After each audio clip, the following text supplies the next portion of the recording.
Welcome to the WGLNA Season 2 Qualifier number 1. It is the round of 16 that we're hitting into. It's been a blast so far. I'm Joshua Gray, call sign Clutch. Joining me on the desk, Andre Hengschwa, call sign Greetorp. And further down the line, we have Randall Rookhill Holcomb to bring all the action to you, ladies and gentlemen, tonight. Looking forward to it.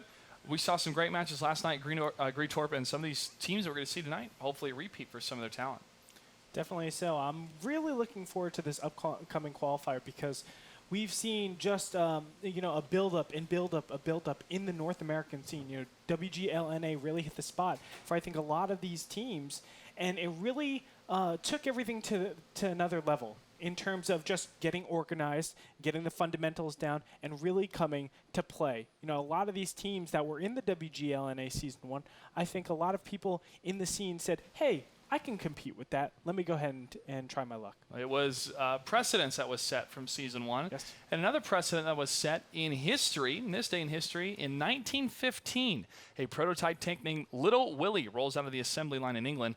Little Willie was far from an overnight success, troubled with problems. It weighed 14 tons, got stuck in trenches, and crawled over rough terrain at only 2 miles per hour. However, improvements were made to the original prototype, and tanks eventually transformed military battlefields as well as video game battlefields. Did you know tanks went as far as Leonardo da Vinci? He actually came up with these. They weren't quite like as obviously not machinery, but the principle behind it of correct. An armored, movable cannon. Yes, Leonardo da Vinci created objects such as that. And a flying machine and a multi-turret cannon system. It created a lot of things. Unbelievable. Him and Tesla, man, they blow me away. Yep. And more and more their invention are just kind of rediscovered, too, of how far back their expertise and their genius went. And we're seeing a lot of really neat things in the technological world. Again, to see all these different teams and players get together to compete online and also in the live finals that'll be happening later on in the year when we are able to announce that for money, for hundreds of thousands of dollars, $100,000 prize pool last season and this season. Just as you said, Greetorp, a lot of these teams see the prize just within their grasp, and they definitely want to compete. And that's why we're in qualifier number 1, and we will go into qualifier number 2 the following week. But let's go ahead and break down how the season overview pretty much looks. So we have 8 teams from Season 1 that have filled 8 spots in Season 2. Those 8 teams are Fulcrum Gaming, Simp, Wreak Havoc, Simple Tankers, Scurry Hard, River of Blood, Nerve, and Cunningham's. Each one of those teams deserves to be there, and I look forward to seeing their stories evolve even more. The 2 teams that were placed from the Major League Summer Championship that was hosted by Wargaming is Burnell Empires and Hammer Time. Hammer Time is a team that we have seen before, along with Burnell Empires, at least in the qualifiers or in other skirmishes that Wargaming has hosted. 4 teams were able to be placed through regulation. The regulation matches happened earlier this week. Those 4 teams are Simplistic, Cap Fast Nation, Game Over, and War and Peace. Finally, the 2 teams for the 2 spots that are open will be determined via the qualifiers. Qualifier number 1 happens this week, and Sunday night will be the culmination of this week, and that'll be the final broadcast of the week to find out who's going to make it into that first spot. Qualifier number 2 will happen beginning Thursday, the 19th, and will end Sunday, the 22nd. Registration for qualifier number 2 is the 9th through the 15th. So if you're a team that did not make it through qualifier number 1 or you want to compete in qualifier number 2, make sure to sign up. Yeah, definitely so, because there's only one more chance after this qualifier. Those that do not actually make it all the way through only have one more chance to get in for their stake at the $100,000 prize pool. So definitely get your friends together, get your group together, and get in that qualifier, because it's going to be a lot of fun. A lot of great players are going to show up. And, hey, even if you don't think you're going to make it, I think it's a really valuable experience to just get some of that tournament experience under your belt. Especially with the 7x42 format. Before we talk about that format, let's go ahead and take a look at the day's matches. Who are we going to see playing tonight? The first match that we have set up for you is KWH versus Victoria's Secret. Already, I'm a fan of Victoria's Secret because of the name play. The next teams we're going to see, Pub Stars versus High Voltage. Pub Stars did make it into the seeded top 8 from the Major League Championship Series spring tournament that happened, but they did drop out. They were replaced by Bear Huggers, but they're back with a vengeance. High Voltage we saw last night. They performed very well. Same with Refuse to Die. They participated in season one. Saw them again last night. They'll be up against Super Amigos. This is a team don't have much information about, but I look forward to see how they're going to be able to play. Siposaurus Rex versus Forgotten Legionnaires. I feel that is going to be a huge battle between those two well played and well-talented teams. Yeah, staying on this, high voltage, refuse to die, Siposaurus Rex, Forgotten Legionnaires, as you said, Clutch. We saw them yesterday, but we didn't get to see Pub Stars. Now, Pub Stars going into this, I know we talked about favorites and everything. Pub Stars is the team that is considered the favorite to win this qualifier. I've been talking to a lot of people. They're saying, yeah, Pub Stars, they're the team that is just considered way and above a lot of these other qualifying teams. I don't know, though. What I saw yesterday, I was really impressed with a lot of these teams. They were showing a lot of movement, which I love, a lot of mobility, high-actioned, good fundamental play that I think can make it through the qualifiers. Randall? I completely agree with that. I like Victoria's Secret, like Clutch, but Pub Stars is actually a fantastic team. You see players like Red Paradise and Indy. Also, there's players like Yankee, who, if you are a fan of Clan Wars and you don't know who Yankee is, you might be living in Africa. So it's a very impressive lineup to see from a team, and I'm on board with the Pub Stars going to win this all. Adding more to what you were saying about the experience of playing the 7x42, breaking down the format of how that works. 7x42 is 7 tanks on one side. 42 tier points is the max tier point amount you can have. Last time, unfortunately, one of the teams brought 48 tier points. They were automatically disqualified for that battle number one. It was a loss for them in battle number one, and the victory went to Siposaurus Rex, I believe. It was them versus the Black Watch. The Black Watch brought too many. So you have a max of tier points of 42. The top tank tier that you can use is 8. And so we see a lot of 5 tier 8s and 2 tier 1s.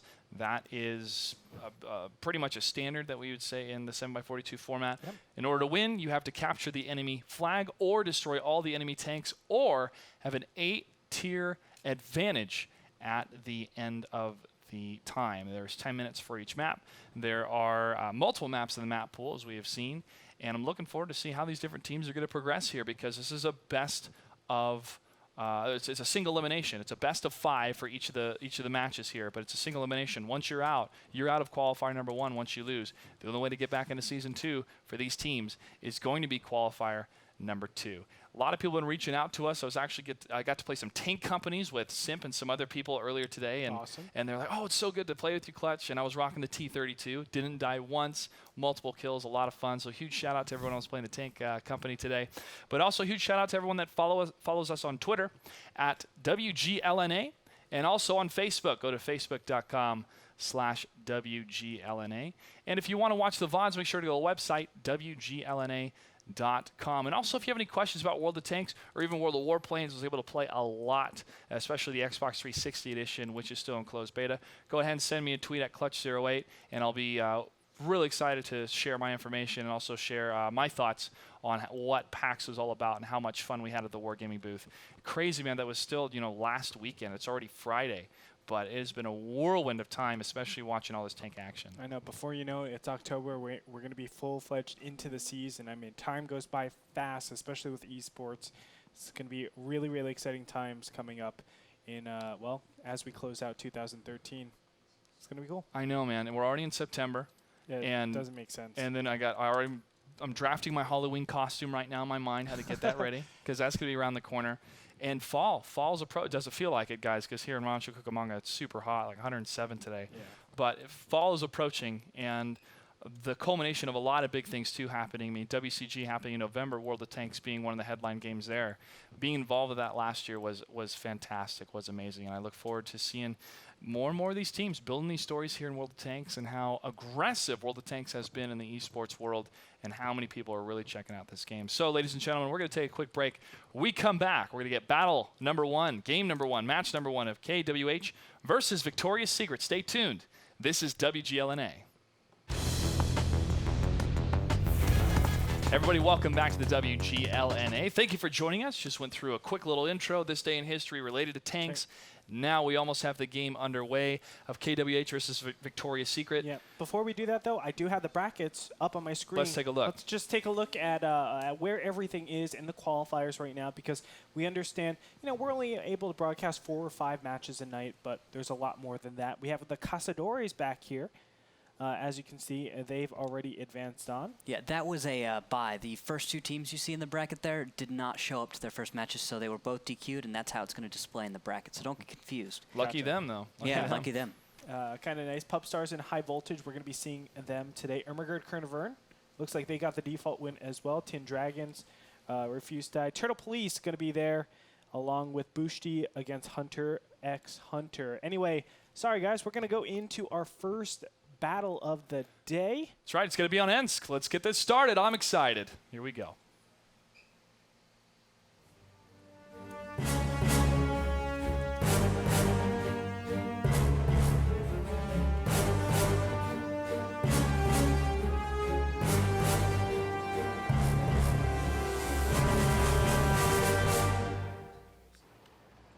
And KWH will be spawning as the red team, and the blue team will be Victorious Secret. What do we have for tank selection, Greek Torp? 1 AMX 5100, 3 IS-3s, and a T-69. Of course, 2 T-1s for Victorious Secret. On the other side, KWH is rocking 1 5100, 3 and 4 IS-3s, excuse me, with an L tractor. Looking good already for Victorious Secret, since they're up 1 tier point already. Only 6 players in the battle. That is unfortunate, but when the ready up is called, they have 3 minutes once the map is selected in order to ready up their tanks. Just unfortunate. Sometimes it happens, you know. I just got updated. They only have 6 players. Oh, wow. Only Yeah, 6 players there's registered. Only 6 players, so. Well, maybe they feel like they're an elite unit, and just one more T1 Cunningham would only slow them down. I don't think that's the case. I think they just don't have a 7th spot. Yeah, well, maybe they can hold a draft for someone to join them. But RPG in the 5100, earlier we saw him take down the cover, which is necessary. But Greek Torp, we're seeing a big push on the city side. 5 of those heavy tanks, 4 of those heavy tanks, 1 of the mediums at T69, rolling across. No tanks have been spotted so far on my mini-map, my screen, but this could be a complete push in if they're able to get that scouting in. But to the north, they do hold back their 2 T1 Cunninghams. Yeah, it's interesting. I'm not sure if there was some indicator because, as you can see on the mini-map, the whole red team is positioned over on the east side.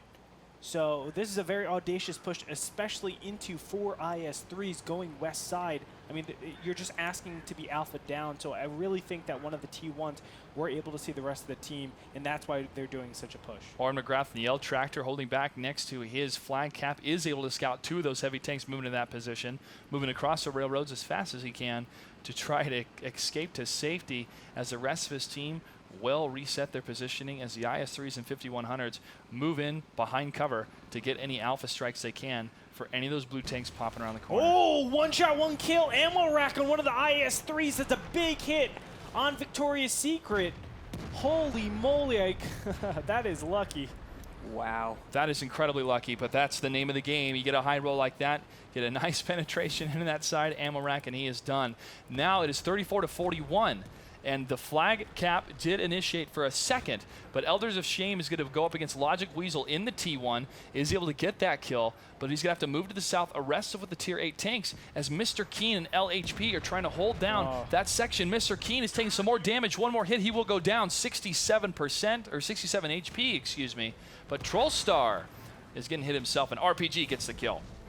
Yep, and this isn't looking good already for Victorious Secret. Even though they're down, or they're up 1 tier point, they're just so far behind. Of course, how can you really go into 4 IS-3s? That represents just so much alpha. 1 tank goes down instantly. Of course, it's a lucky shot, but I think no matter what, something like that is going to happen, especially if you're going for the flag cap in that open area. You can see Victorious Secret just getting punished so hard. Tech Mech has taken a lot of hits in his IS-3, trying to share some HP with Battle Alum, but Elder of Shame in his IS-3 has full health, and the T-69 trying to shoot right through those 2 coal trains, but not able to get that hit. The blue base under attack from one of the red L tractors up there, trying to fight the T1. Yep. But Jim taking some hits. Oh yeah, Jim. Did you say Gim? Jim. But T1 against an L tractor. The T1 can burst it down pretty fast, but of course that L tractor is still hardy as well. I'm not sure what gun it brought though. Yeah, I didn't get to check that out, but the T1 has the usual little machine gun, Yes. and although it wouldn't be, pretty much any gun on the low tractor is viable. Although the stock gun has fantastic penetration with those gold rounds. Yes, it does. And he looks like he's going to be using that stock gun, but it won't do him any good because Jim just going to take him down. Yeah, I did want to mention that the IS-3 Elder of Sham was taken out by, Edbo was taken out by Elder of Sham, evening up the score right now, and it is 25 to 16 tier points. So just like that, it gets eliminated. And it looks like Edbo's about to come in reloaded, which means that this fight could be over in a second unless, no, he's just going to get in the way with his 5100.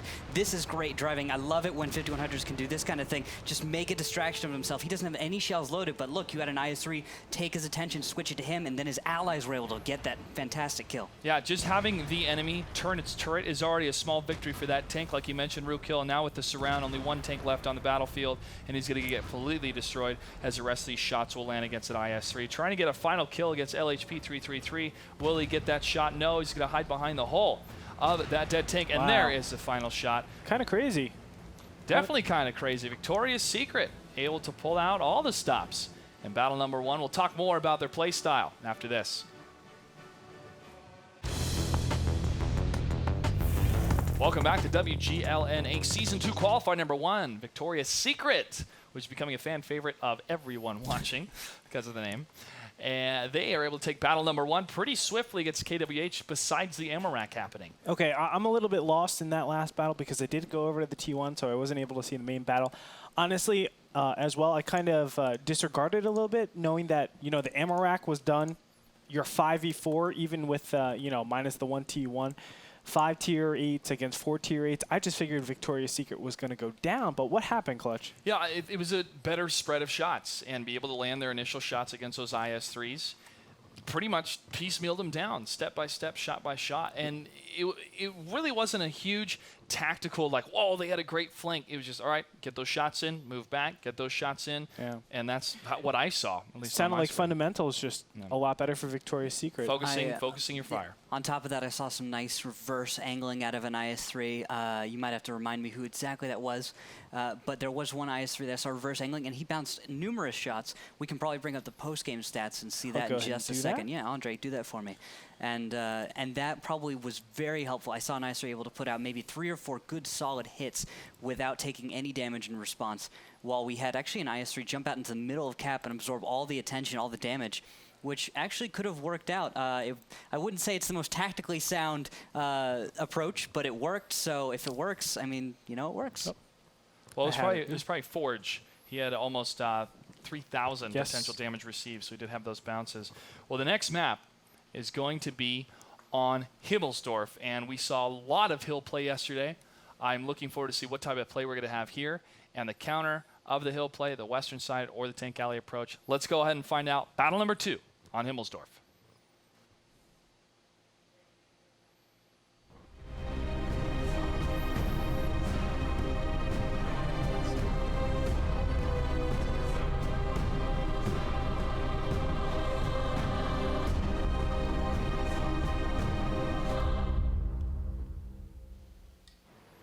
And here we go to the south side, the red team. It is KWH. And spawning to the north, the blue, it is Victoria's Secret, who's up 1 battle. That IS-3 I mentioned, his name is LHP-333. Forge was his tag for the clan. And what do we have for tank selection? Same exact lineup coming out of KWH. 4 IS-3s and a 5100. Oh, look at this. They actually have a 7th member. So TechMech will go ahead and join up in KWH. He's going to be rocking the medium 1. That's the largest tier 1 tank you could possibly. It's like a Rhino. Yeah. On the other side, 1 5100, 3 IS-3s, and a T69. Same exact lineup for Victoria's Secret. Someone was once telling me that the medium M1 cannot get clipped out by a T1 Cunningham. Now, really? I never verified this myself, but it seems reasonable. And the medium 1 is a British tank, correct? Yeah. You're watching the red team, aren't you? Yes. Clutch? How much health does that thing have? 140 HP. 140 HP. And an L Tractor has 130, as we see in the distance with Oren. But TechMech 1 is not moving. He's simply scouting out the tank alley on the G line, while the rest of his teammates are spread in a defensive position for a western approach.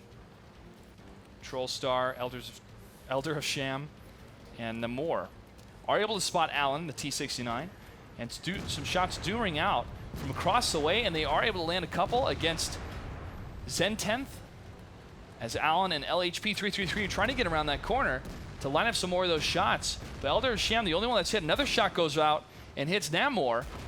Namor taking a lot of hits, and Elder Sham and Trollstar trying to show that HP going back and forth around that corner. Trollstar trying to push in a little bit further. This is going to be a huge gamble for him as he gets closer and closer to that edge, and he could set up a great flank. But if any of these tanks are able to spot him through the buildings, they could fall back, clean him up if he overcommits to the other side of that building structure. I think Trollstar is overcommitted right now. This is the opportunity for Victoria's Secret to overmatch 5-on-3 while the 2 other tanks have to come up, and they are going to see that answer as you see 3 tanks are going around, and they're going to focus down Namor.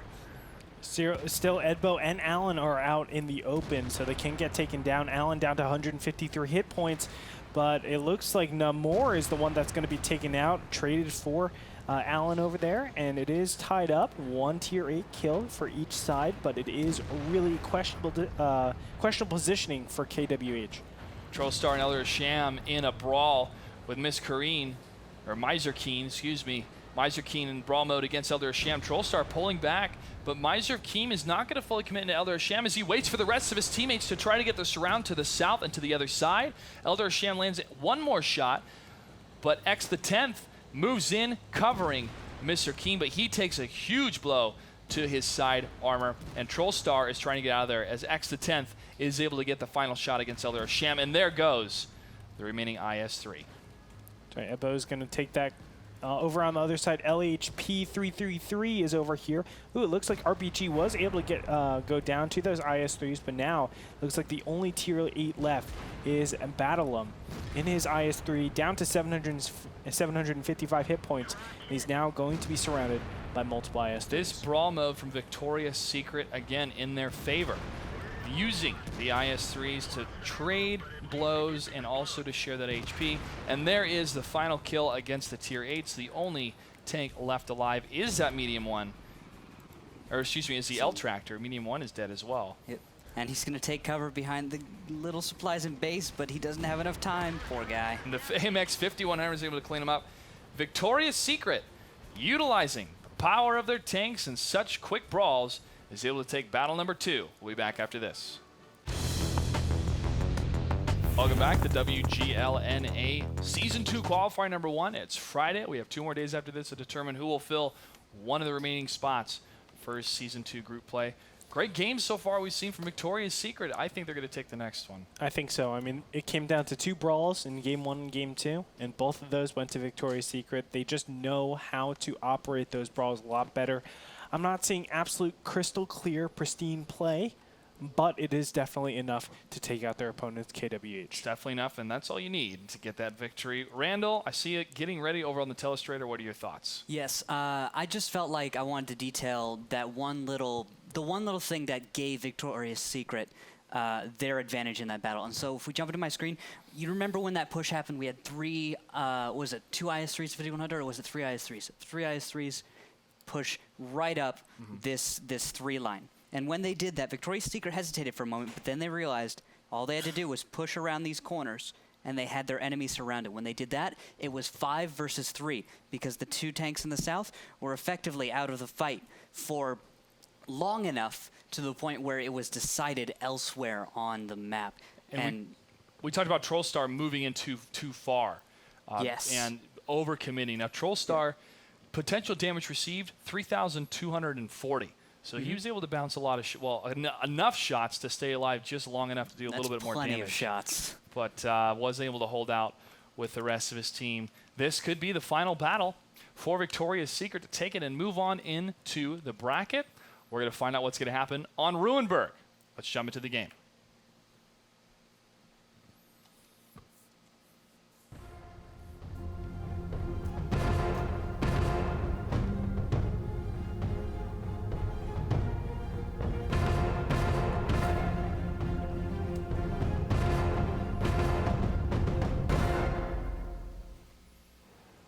Time to roll out. On the north side is the red team KWH, and to the south is the blue Victoria's Secret. Up 2 battles, and what do we have for tanks, Great Torp?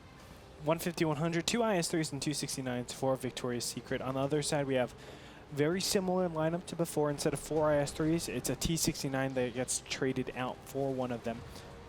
But that's about it. So all of these guys staying on the same tanks. And the IS-3 is obviously really good at going into the western city area.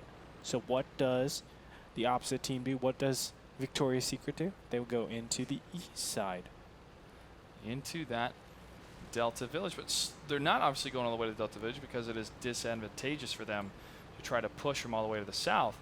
The top usually has that advantage of getting to the Delta Village first, but they are not taking that advantage as KWH is holding back on the edge, the crossroads in that E6 line, that E6 section of the map. What's and waiting for interesting, anything to spot. what's very interesting, Clutch, is actually they're kind of set up in an ambush position. They're trying to ambush Victoria's Secret if they were to attempt to take the shortest possible route to the Delta Village. Exactly. Notice that the IS-3s are on that angle. Now, they don't have great view range, but they have just enough that if Victoria's Secret were to do that, they would spot it. However, it looks like Victoria's Secret took a different route and has gotten all the way to the Delta Village safely. The more comprehensive route, the one that really gets you over there very, very safely. And now they're going to be able to isolate and battle him over here. He's down to 571 health out of 1350 in his T-69. He definitely needs to stay alive because that T-69, the one good thing about it is the synergy with not only the AMX 5100, but also the IS-3s. I mean, 3 IS-3 shots, and then you have that T-69 shot. It really, really does help out a lot. With the fast auto load, or excuse me, the fast reload, you're able to do a lot in that T-69. Oh, and Battleham is spotted again by both Allen and One the more IS-3. shot and he'll go down. Oh. Cleaned up as he got isolated. That is great positioning out of Victoria's Secret. They recognize so much about what their opponents are doing, and they're capitalizing on so many little things, overmatching these tanks that are just so cut off. LHP is going to get one more shot against RPG, but X, the 10th, and the IS-3 takes down RPG as more tanks are falling on KWH. And already the Tier 8 advantage is in favor of Victoria's Secret. It's all just a matter of time as they're able to lock down more and more shots on the 3 remaining IS-3s and the 1 L tractor. Yeah, if you can see the mini-map, and all the red tanks have moved over to the bottom right, and that's a really weird angle to take, in my opinion. I mean, you know, they were trying to get around and get a good flank on their opponents, but you're not really going to get a good flank with those tanks. Those IS-3s are just so slow to actually do that type of movement, so you have to hit it front on, and unfortunately those IS-3s now, it's like they weren't even in the game. Yeah, but Logic Weasel is going to make his way back to Cap in the T1 as these IS-3s roll up on the enemy. Will he be able to stop Cap? He does stop, and he's going to try and back up to kill Oren Margath. Trollstar is south of the TIE Fighter as the rest of the blue team that is still spotted on the side of the red is unloading on this IS-3. Caught way out in the open, right in the courtyard. No tactical advantage was present for him to be that far out. Now he's trying to back up as fast as he can. 166 HP left on his tank as Demore and Elder of Shame try to line some shots up, coming across the way to cover the retreat of Trollstar, but nothing has landed for him so far. Meanwhile, back at Cap, Logic Weasel did stop Cap, and Oren Margarth is alive at 1 hit point. This is important because you notice how this screen is happening. KWH is screening for that T1. They want him to get the Cap points, but it doesn't look like they're going to win. But they just wanted to buy enough time, and it doesn't look like they're going to be able to because Victoria's Secret is doing such a fantastic job of just breaking down these IS-3s. And here comes the surround. Now one more shot, he will go down, and they're trying to line up. The last shot is Edbo 7 lines it up, and Elder of Sham gets taken out by the remaining forces. And there's the final kill. Victoria's Secret takes it in a sweeping motion. I don't even know if they broke a sweat up against KWH. I don't think so. I mean, that was such an easy set for them.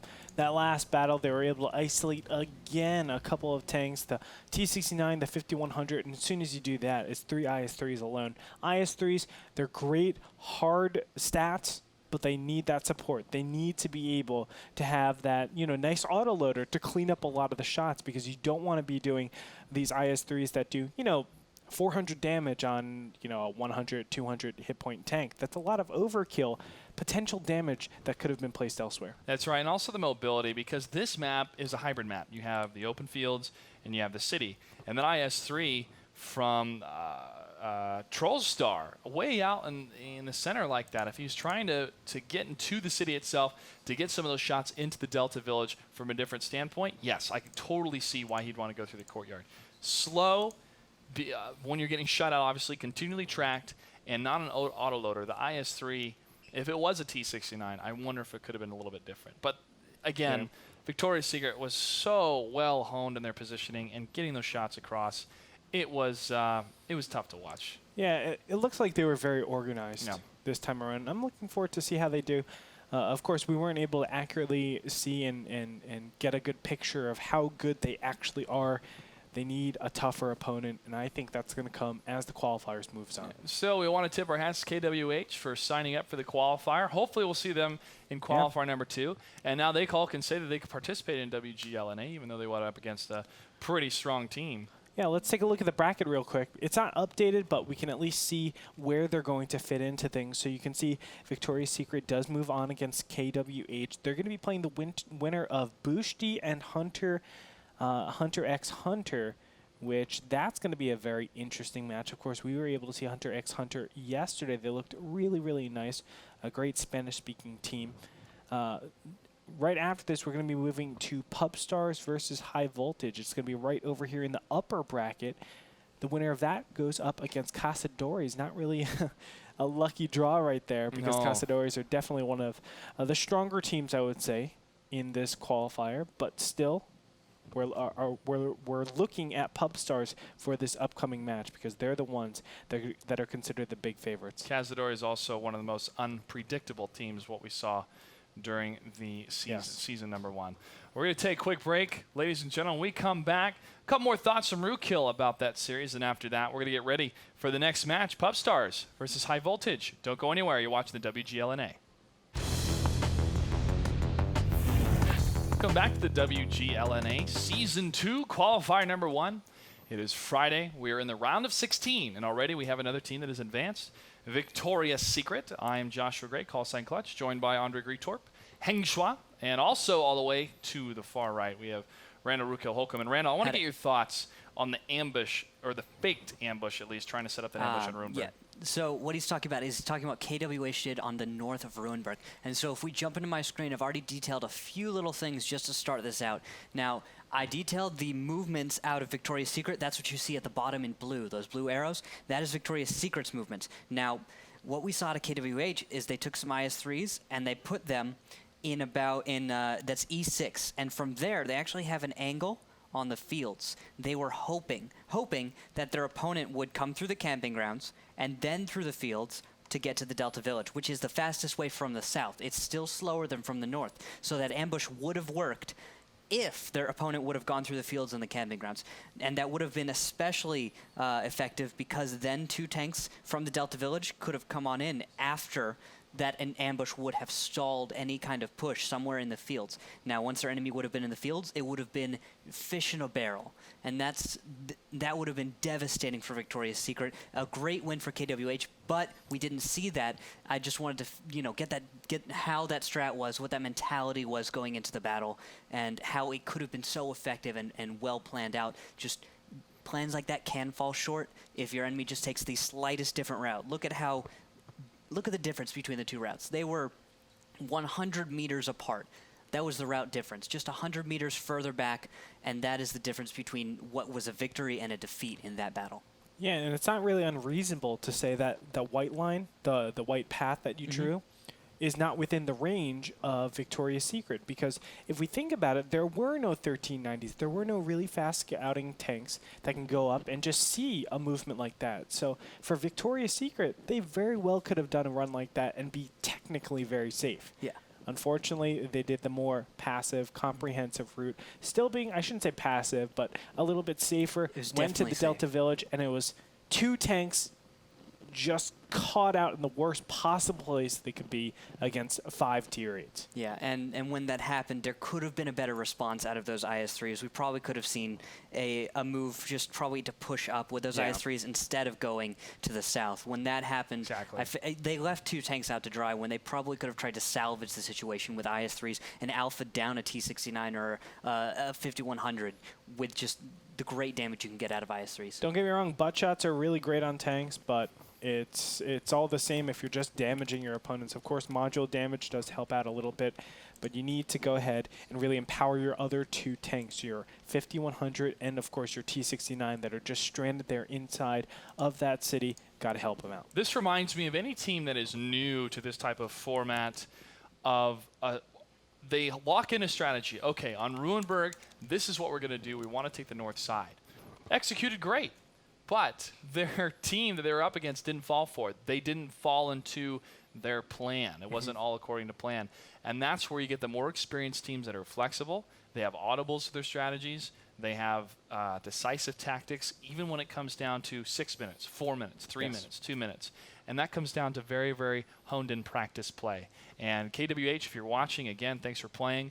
But talk to some of the other teams that are more experienced. See what they do in those type of scenarios, those situations, because you need to be flexible at any moment on the battlefield. But, hey, if I was still new to World of Tanks or if I was new to 7x42, I probably would have done something similar. Say, all right, well, they all are going to the Delta Village, guys. Let's lock this in. And when it didn't happen, that's when everything fell apart. Oh, yeah, definitely so. So, you know, it's unfortunate for KWH, but congratulations to Victoria's Secret for moving on. As we said before, they're going to be matching up against the winners of, what did I say, Hunter by Hunter. Yes, Hunter by Hunter. And the other team was Bushti. Bushti. I want to say Buschetti or Buschetti, yeah. Bruschetta. Or what is that bread? You get cheese and stuff on it? And tomatoes. Yeah.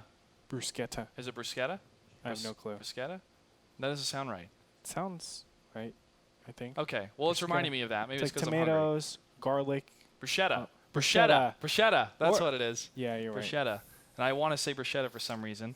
Just like I want to say Zen 10th on one of the tanks, but it was an X the 10th. But it was like I thought it was a word play, like a Greek Cyrillic language play, Yes. and so I'm trying to overpronounce it, and I realized, no, it's just X the 10th. Just like Maudable instead of Moadib, who's probably watching. Shout out to you, sir. Skirmish number 7, man. That was a long time ago. We still call him Maudable sometimes. Still call him Maudable. We do that just for you.